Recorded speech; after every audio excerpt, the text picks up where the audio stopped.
দাঁড়াই নাই।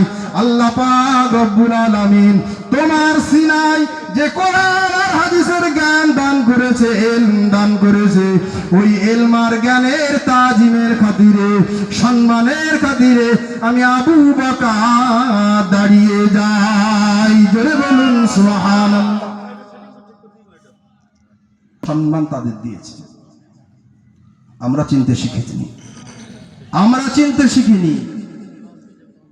আল্লামা রুহুল আমিন সাহেব রহমাতুল্লাহ আলাইহি, ফুরফুরা পীর আবু বকর সিদ্দিক রহমাতুল্লাহ আলাইহি, তারা কি করেছেন সমাজের জন্য, কি অবদান রেখেছেন, কি আদব, কি আখলাক, কি ইলমিয়াতের খিদমতে জমিনে করেছেন, ভাবলে আপনি অবাক হয়ে যাবেন। ও হুগলি জেলা নওয়াবপুরে বর্তমান সময়ের আহলে হাদিস গায়ের মুকাল্লিদ যাদেরকে বলা হয়, তাদের ভিতরে বাহাদ হয়েছিল।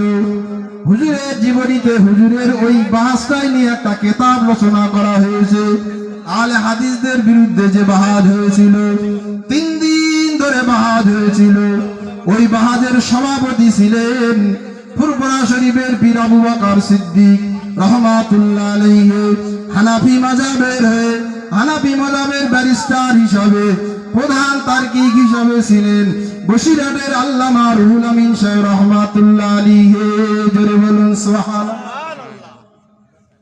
আল্লামা রুহুল আমিন সাহেব রহমাতুল্লাহ আলাইহি স্টেজে উঠলেন, পরপর 3 দিন দলিল দিয়ে যাচ্ছেন, যেহেতু আহলে হাদিস গায়ের মুকাল্লিদ যারা, তারা ইজমা এবং কিয়াসকে মানেন না, তারা কোরআন এবং সহিহ হাদিস মানেন।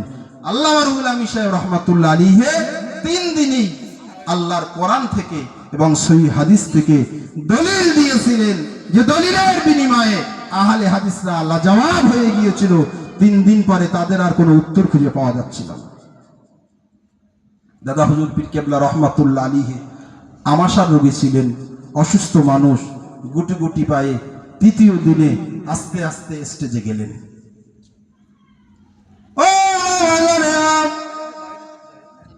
আল্লামা রুহুল আমিন সাহেব রহমাতুল্লাহ আলাইহি তখনও তিনি স্টেজে উপস্থিত। ফুরফুরা পীর আবু বকর সিদ্দিক রহমাতুল্লাহ আলাইহি হুজুর আমার স্টেজে গেলেন, হুজুরকে মাইক দেওয়া হলো।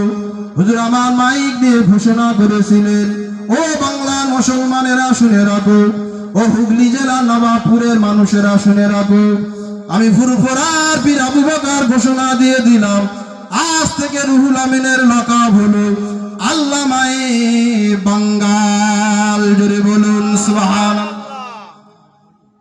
কি লকাব দিলেন? আল্লামায়ে বাঙ্গাল। আল্লামায়ে বাঙ্গাল মানে বাংলার বিদগ্ধ পণ্ডিত, বাংলার শ্রেষ্ঠতম পণ্ডিত। জোরে বলুন সুবহানাল্লাহ। এমন পীর, এমন মুজাদ্দেদ আমরা পেয়েছি। তারা কি করেছেন? সমাজের জন্য নিজেদের জীবনকে উৎসর্গ করেছেন। তাদের ইলমিয়াতের কাছে, জ্ঞানের কাছে আমাদের মতো ক্ষুদ্ররা মশামাছি থেকেও আরো কম বললে কম, বেশি বলা হবে না।